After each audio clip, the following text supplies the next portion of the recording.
Hello, everyone, and welcome to Africa Talk Sports, the podcast where we celebrate the power of to move, inspire, and transform lives across the continent and beyond.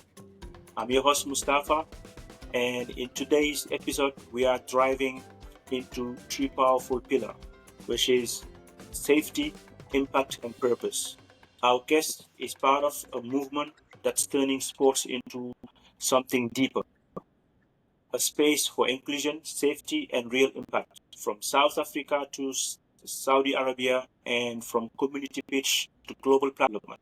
Cyndi Mendoza, welcome to Africa Talk Sports. It's truly an honor to have you today. How are you? Hi, thank you so much for having me here today. It's actually an honor to be on the show and to be able to share a little bit about myself. Also, hear a little bit from you and just engage in a meaningful conversation. All right, thank you very much. So, you have worked in place where sports isn't just a game; it's a tool for education, hope, and transforming. But every story has a beginning. So, was it a player, a fan, or something deeper that uh, bring you to Yeah, sports? no, I think that's a really great question. And I think it's important to reflect back on this kind of, what brought us to the sector. So, I fell in love with sport from a very young age. I was playing soccer or football, as they say in the rest of the world.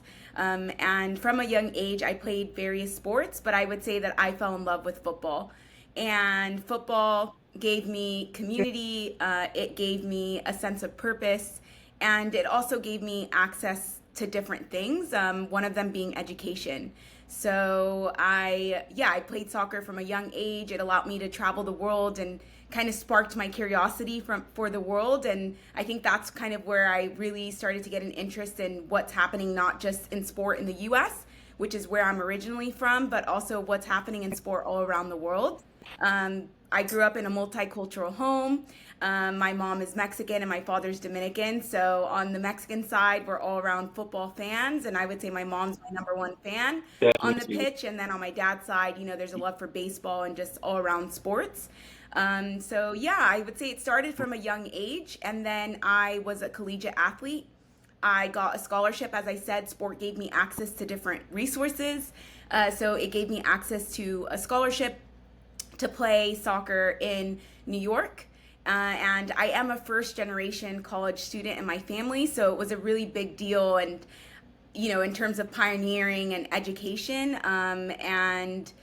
So it's that's kind of where the journey started. I would say over time, it gave me curiosity about what happens around sport, right? So most of the times we're seeing people playing, Yeah, yeah. but I'm still in contact with the coaches and the support system that I had around me, which has brought me to where I am today. And I think that's kind of where I started to have a curiosity on, okay, now that I've been a collegiate athlete, how do I pay that forward for other people to have the same opportunities that I once had, getting access to sport? So you mentioned New York.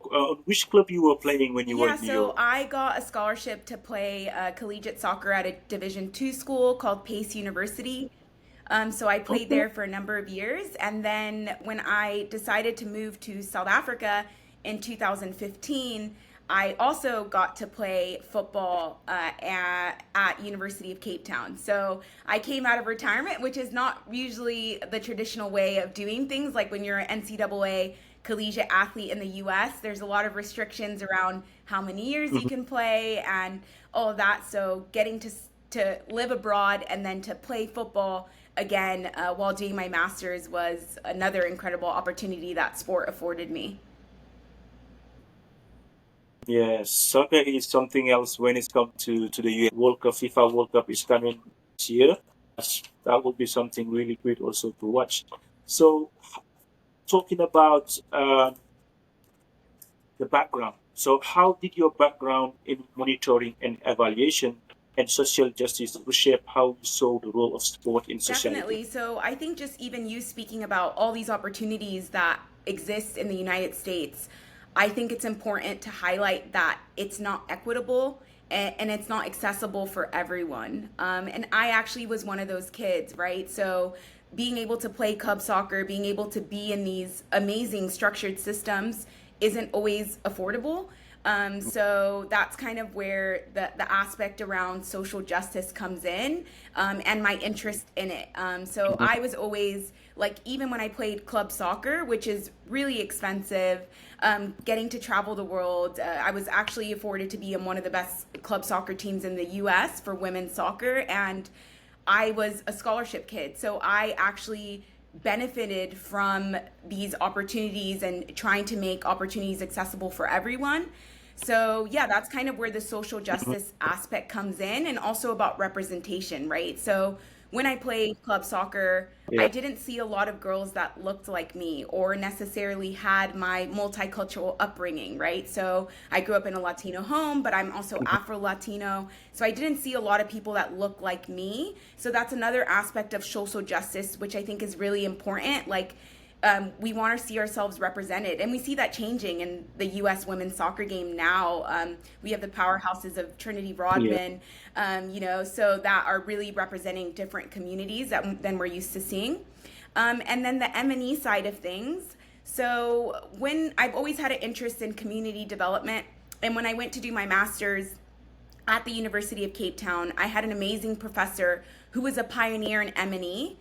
And I really started to ask myself, when I did my community development work, how do we know what we're doing is working, right? So I think it's important to recognize that Yeah. while sport has the ability to create opportunities, to give access and to give skills like soft skills, social emotional learning, addressing education and mental health and well Mhm. being, if they're not designed in an intentional way, we need to recognize that it can also cause harm, whether it's unintentional or not.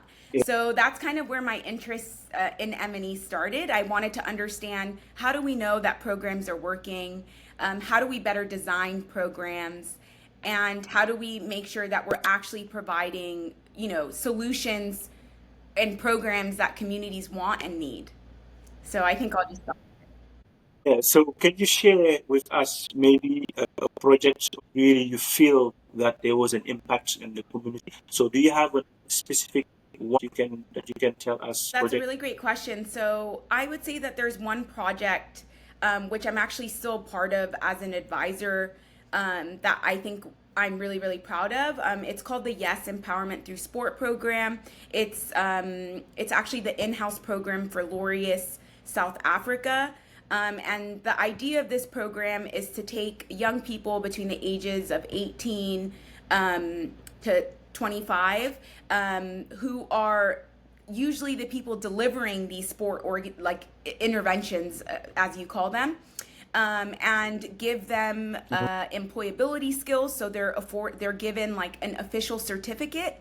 And also the idea was to increase their social network, right? So to give them access to different people. Yeah. Yeah. So Yeah. research shows, one of the things to break the cycles of poverty is, for instance, to get access to support or different networks that you wouldn't actually have access to, so social capital.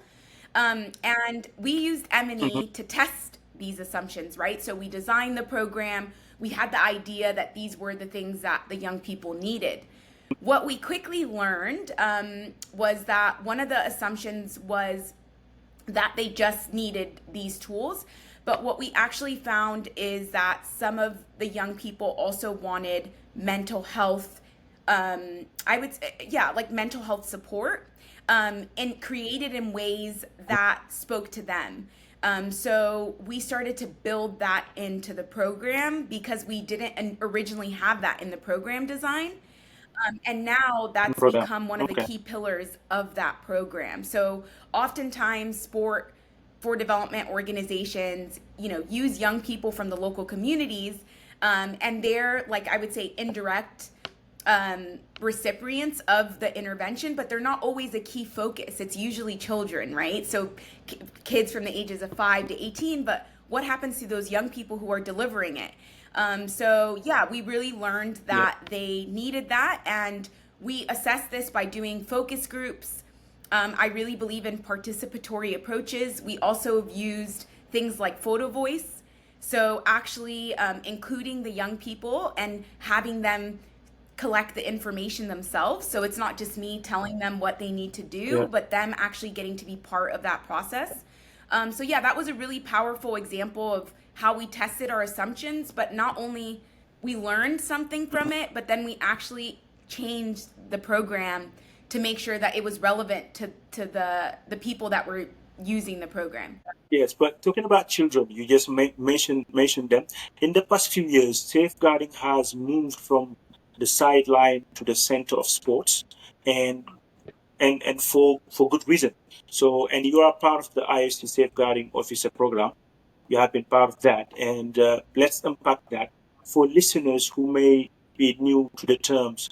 What exactly is safeguarding in sports? Yeah, no, that's a good question. And I think that recently this has really become a topic, and we've seen it centered at the Olympic Games. We see it by the IOC prioritizing it at the last Olympic Games. It's always been like a really big focus within sport for development and programs that I've managed globally, just because it really emphasizes on creating like a safe space. But to put it in simple terms, or what it means for me, I think safeguarding in sport means the steps, the measures, and simply like the everyday actions or practices that we can do to make sure that people, and this is not only children, so it would be everyone that's included in the sport ecosystem, feels safe, respected, and included. And I think that this is important as a part of everything. So for me, it's not just about preventing harm, which of course I think is really important, but it's also about trying to create environments where people feel like there's trust that's built, where people can thrive. Really, really important when looking at creating programs and looking at safeguarding. So, in your own experience, what risks are often hidden or normalized in the sports for development space? Yeah, so I think one of the things that I've learned from being in different organizations and just overseeing safeguarding is Mhm. that sometimes, like maybe programs, or there's kind of like an assumption that's made that if safeguarding concerns are being reported, it means that something is wrong with your organization. Listen, But actually, in reality, what it's actually signaling is that people, whether it's children, coaches, feel safe enough to report and speak up. So I actually think that it means that it's a good responsive system that is actually in place. listen. So I think that it's important to think about that. So if you are like, starting out your safeguarding journey and you're starting to put safeguarding practices in your organization, um, don't feel alarmed. It's not something's not wrong with your organization because something's being reported. It's simply about how you respond, and really focusing on building for making that safe space and creating an environment where people can actually, yeah, be their best selves.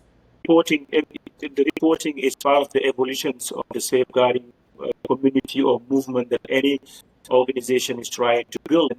But um, how do power, gender, and cultural norms complicate sometimes safeguarding effort, especially in our continent in Africa? Yeah, so I think this is such a key question. And I think it's something that when you're working on safeguarding on a project or any different country, I think it's important to design everything. So from the training to the reporting systems, making sure that that actually reflects the cultural realities in that specific country. So for instance, in the context of Saudi Arabia, so I'm kind of between Saudi Arabia and Cape Town, South Africa, and I've done safeguarding projects in Saudi Arabia.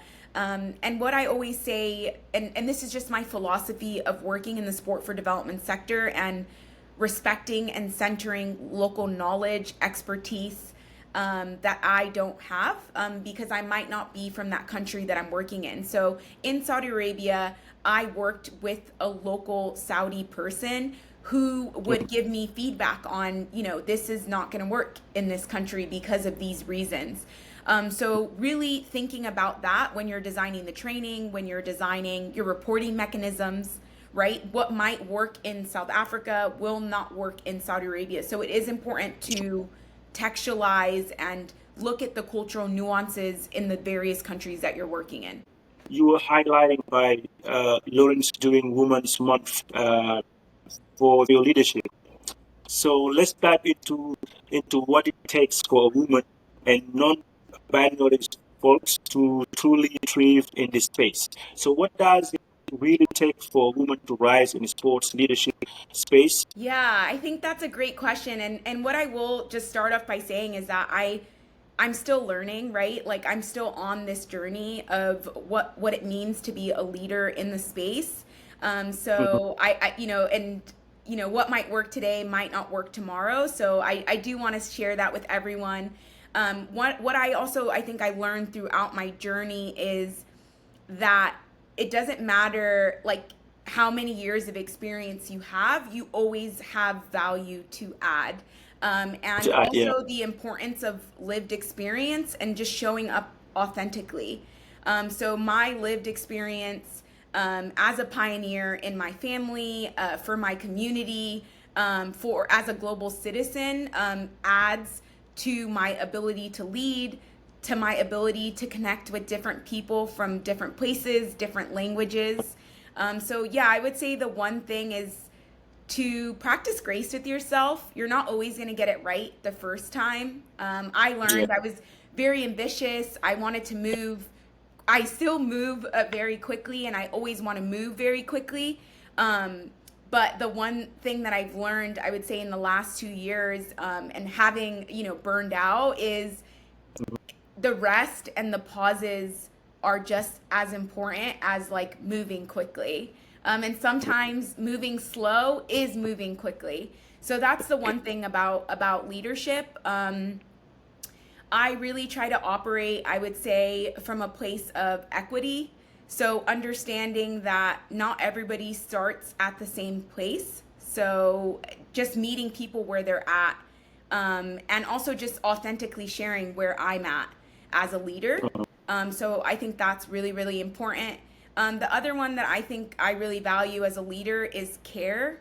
So we're all human beings, and when we show up to work, when we show up to the space, when we show up for sport, like we are humans first. So just making sure that we're really looking after people that we work with, and getting to connect with them and to build trust and safe Yeah. spaces before just going straight to the work. And I That's do true. this by small rituals that I like to implement. I have like connection cards that I used to do with teams that I worked with, but really taking the time to get to know each other as people, and Mhm. then starting out with the work. So how about legacy? Referring to your job in Saudi, how you was explaining it, you left a legacy over there. No, thanks so much. And I think apart from like as a leader, like when I step into a space, like I feel like I do have value to add, but also like listening in. And I feel like I've also learned from the people that I work with. So it's not just like one directional, right? Like me giving all the, being the expert. And I think that's really important in terms of like decolonizing the space and like shifting power, is that Yeah. like me being as a leader saying, I don't have all the answers. Like I'm here to work with you and like we're doing this together, rather than like I'm here to tell you or like teach you how to do something. Yeah, and I think in general, all the experts they will tell you the same thing. In each missions, they learn it. And from your own perspective, what are the blind spots in today's diversity and inclusion conversation? Yeah, so I think, as a person, like an Afro Latina, from the States that has lived in various places of the world, I definitely think a blind spot in terms of this topic is that oftentimes, not intentionally, but that responsibility is placed on people of color to kind of have Mhm. all the answers or be the spokespersons for like an entire community that isn't, it's not one group. So I do think that is a blind spot, is to understand that sometimes that shouldn't just be placed on the people, from the people of color. So for instance, having been a leader and oftentimes the only person of color, again, I am from the global north, which I recognize, and even living on the Yeah. continent, like I'm always very transparent about that. Like I cannot speak on the behalf of experiences of other people. So I think that's one blind spot that I really see. And I think the other thing is when we prioritize something, and let's say if DEI is part of your strategy, I'd like to see that backed with resources, not only Mhm. financial resources, but also other resources that you would allocate for any area that has priority.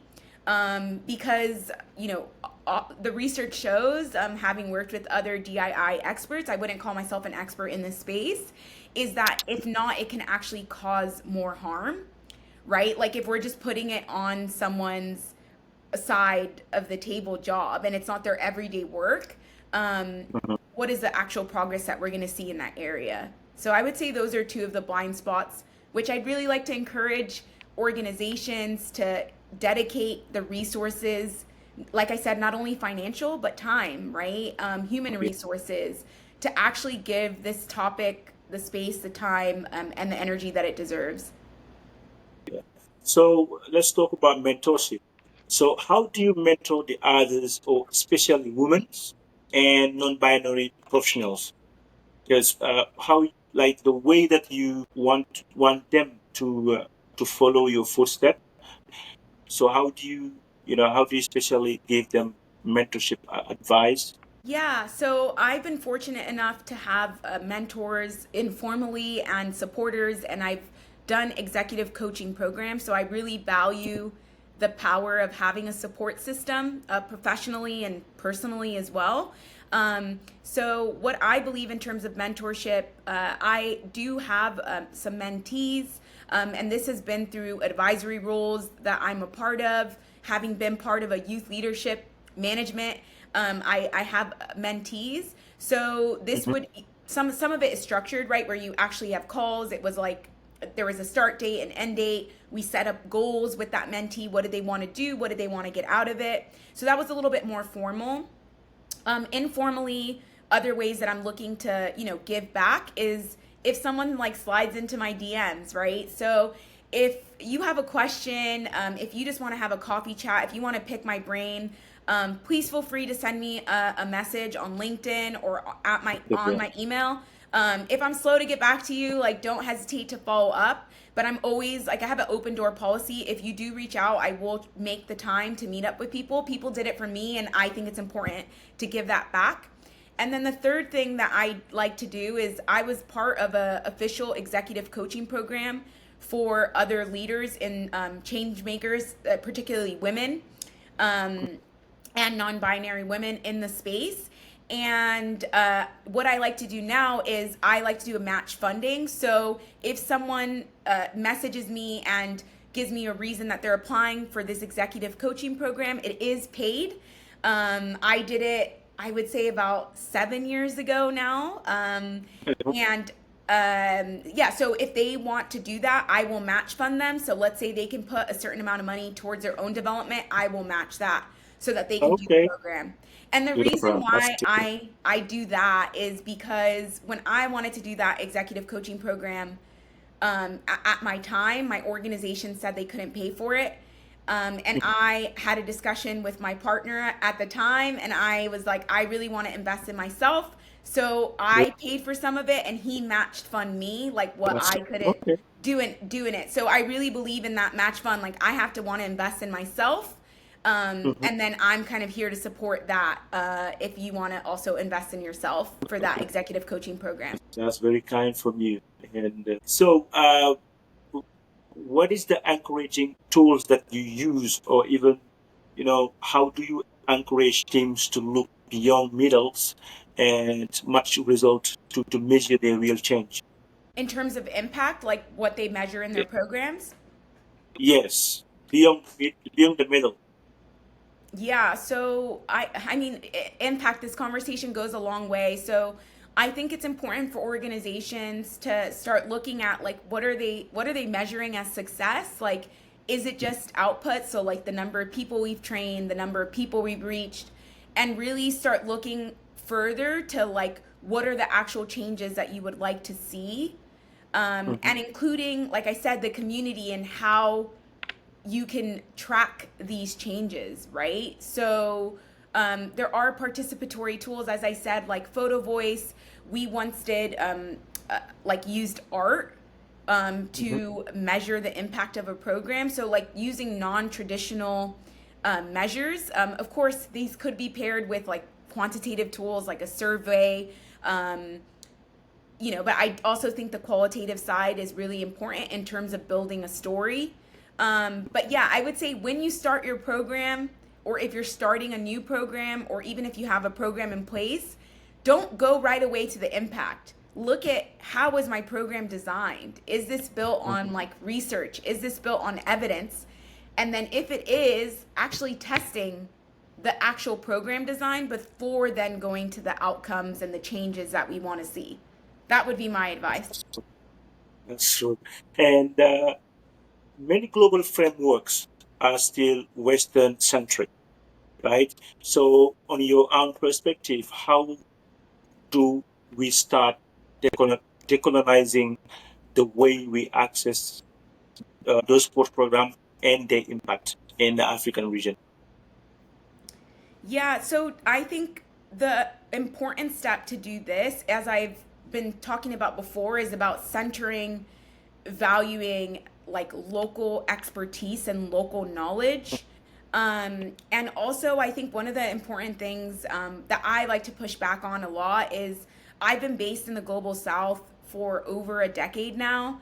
And I think it's important to have people that are giving out funding, that are making decisions on where resources are going, that are actually based in the global south, and not just the global north, right? So I still see that trend, that a lot of donors are still based in the global north, and I think it's important to have more staff based in the global majority, because like you actually understand what's going on in the country and the needs, and you can understand like the realities, so that when you're like setting expectations or making demands, like they're actually based on what's actually happening on the ground. So I think that would be a really important step to start like decolonizing that. And then like if an organization just wanted to ask themselves this question, I mean,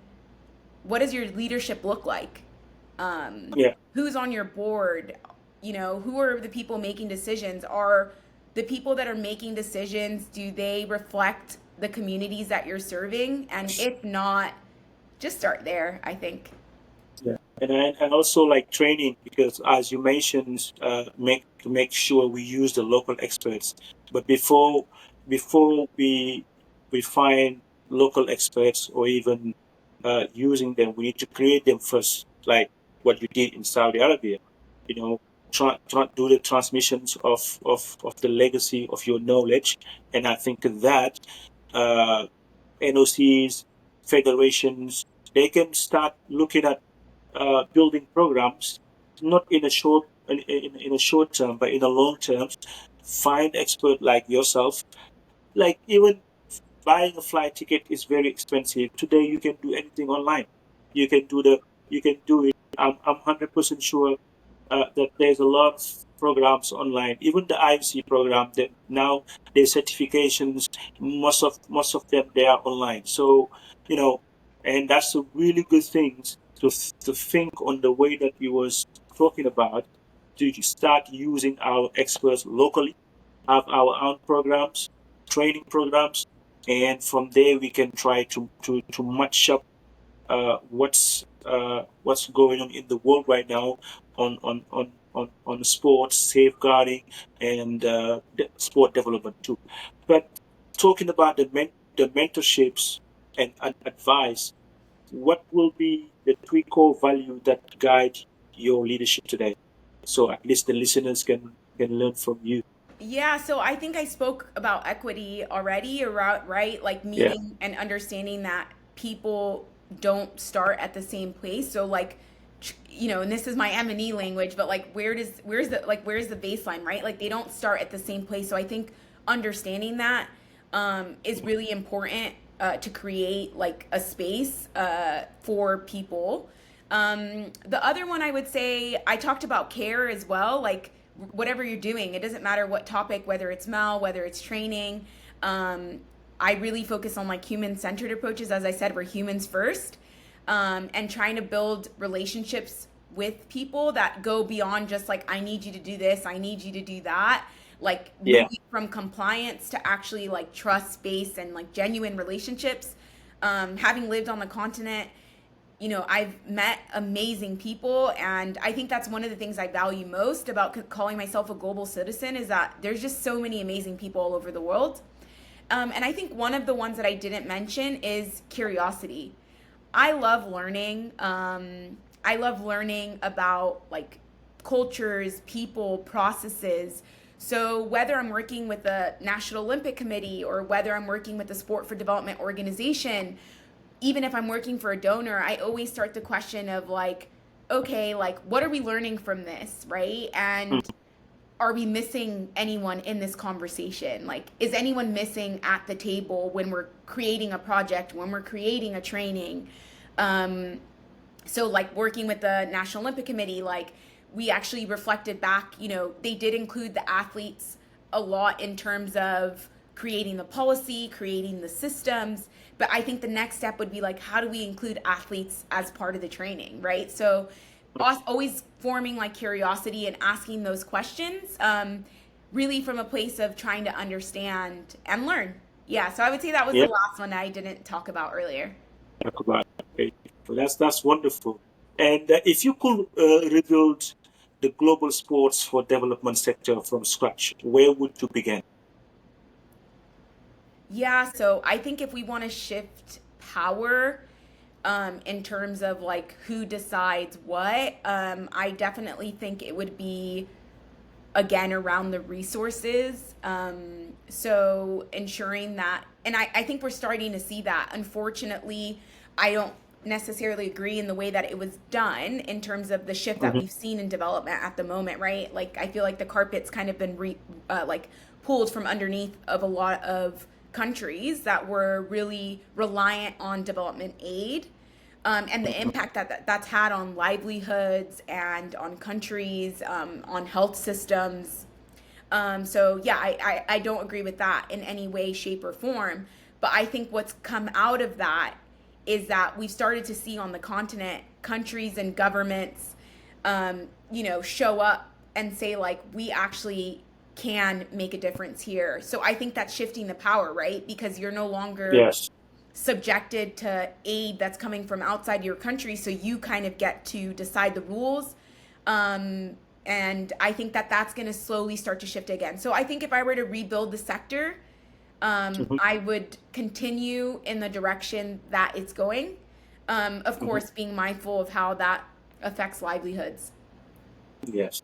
So let's get to the practical. So Yeah, about the advice again, because we have just a couple of minutes left. yeah. So what advice would you give to a 22-year-old woman entering the field of sports M&E and a donor who wants a quick win but doesn't understand the need of physical safety first?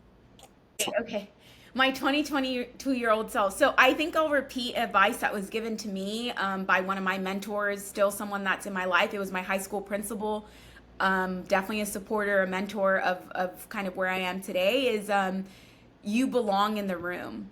And I think this is an advice that I've tried to tell myself often, but I think I would keep repeating it, to myself over and over again. Of course, learn the skills, like learn the technical skills. Like I think that's important, but also trust and value what you bring to the table and your lived experience, leading with empathy, and then also try to find mentors who lift you up as well, right? So think about people that are going to talk about you when you're not in the room, and always build your supporter clubs. I'm always looking for anyone. I'm actually, and I like to call that out. That would be my advice. Like, tell people what you want. I'm looking for a woman, a person of color, a mentor. I feel like that's something that's currently missing for me. So don't be afraid to ask for what you need. So yeah, looking for a supporter to add to learn from and share with. And then the one Yeah. advice, the second one that you talked about, like a quick win, it's never too Yes. late to start. So with safeguarding, right? What are the current practices that you're doing or maybe missing to create a safe space in your program? Simply identifying maybe some blind spots that you currently have and how you could mitigate against that, or if training is needed for your staff.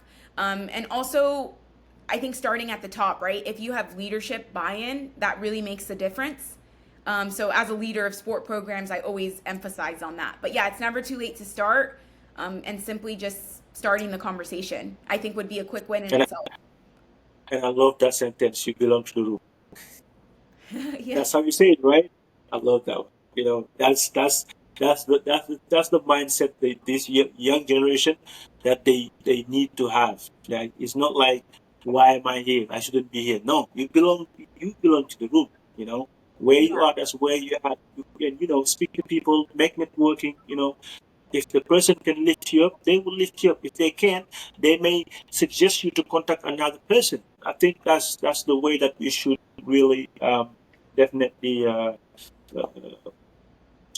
work on giving advice about the way you're doing, which is wonderful. But you mentioned about if someone want to contact you earlier. Uh, if you don't mind, you can share your email and also your name on LinkedIn, so people they can reach out to you and ask for advice for mentorships. Yeah, feel free to share your contacts. Yeah, definitely. So I would say from a professional aspect, I use LinkedIn. You can find me on LinkedIn, Cyndi Mendoza. It's CYNDIMendoza or ZA, as they say in the States. I've been in South Africa too long. And then in terms of my email address, it's Cyndi, so CYNDI, B as in boy, Mendoza at gmail.com. You can also find my email on LinkedIn. But yeah, like I said, feel free to drop me a message. And yeah, would be happy to chat. Yeah. So thank you very much, Cindy. And definitely that was a real nice conversation. We have moved from grassroots to reality to global responsibility, from invisible harm to intentional healing. So I've really enjoyed it. I mean, I think we could stay here like more than an hour to talk about safeguarding sports and children. But before we wrap up, share a final message, whether it's a call to action or word of hope or simply something on your heart. Uh, this is your moment. Just go ahead. Yeah, so I would just say, like, give yourself grace. I think we're in a turbulent time in the world. And it's okay to pause and, like, not always feel like you're showing up and going 100 miles per hour.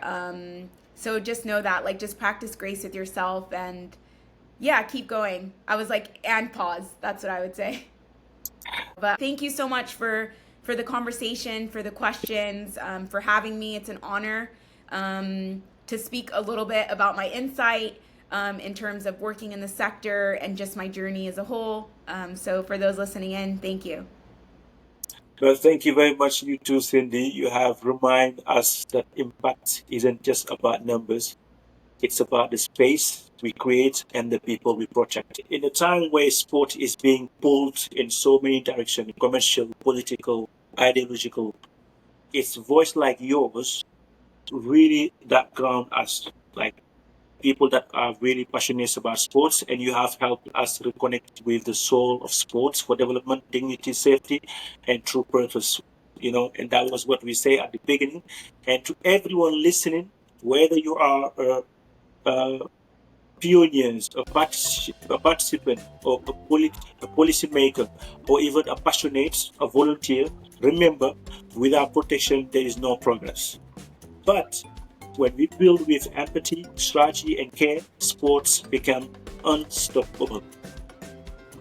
So, Diverse Africa Talk Sports. I am Mustafa. Until the next time, keep playing with purpose and keep protecting those who play. Thank you very much.